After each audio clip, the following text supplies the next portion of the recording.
Grasshopper 900D. It's about just shy of 30 horsepower.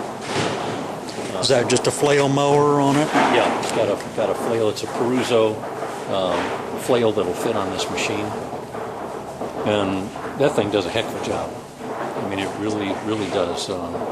It's got a few little problems that got ironed out. One of them, it collects a lot of trash with a flail on it. It gets up into everything, so you got to blow it out constantly, and it's easy to overheat one of these things if you're not careful. Okay. So you don't want to just put anybody on one of them. And this is another one. This is a American-made Ventrac, and this is a great little mower. The only thing, this particular model they discontinued. It's really good for the Christmas trees too, because it's articulated, and it can do about a 90-degree turn. And then it's also four-wheel drive on top of that.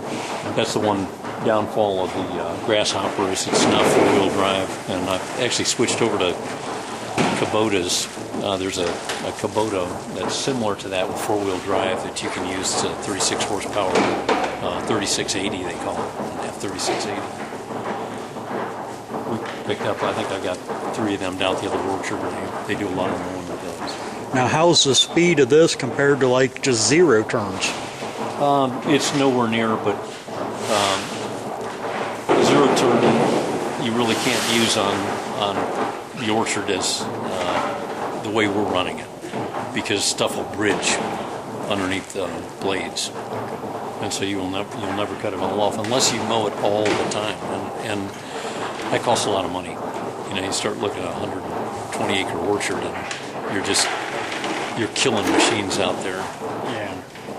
But I think we're probably going to switch out a little bit. I think what we're going to do is mow it down with these flails, and then get one of these bat wing mowers on a fairly light tractor and pull them down through and maybe knock out 12 or 14 foot of the aisleway with that, and then just do the rest with these guys.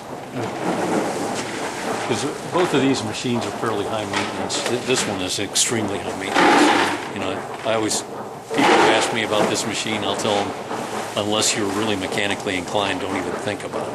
Because I spend probably 1 day a week fixing that machine right there. You'll get the rest of the days out of it, and it does certain things like with Christmas trees, there is no machine that will come close to this machine right here. And it's actually worth it. For the Christmas trees, you use these blades over here. It's called a tree farm mower. These things, this is really a ingenious those thing. all heads for the Ventrac? Yeah. Okay. Yep, I've got a bunch of those, and they're down at the other farm right now. But the beauty of this thing is the 2 blades are almost flat. They spin opposite to each other, and they just cut the stuff down. So you can go through like a hayfield with one of these things, and it doesn't, put too much stress on that machine. It's just amazing what you can do.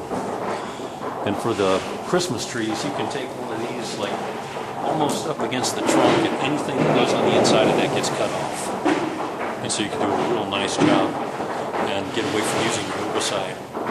And that was one of my goals, was to try not to use herbicide. You end up using some diesel fuel though. Right now I'm thinking about going back to herbicide, so I don't know.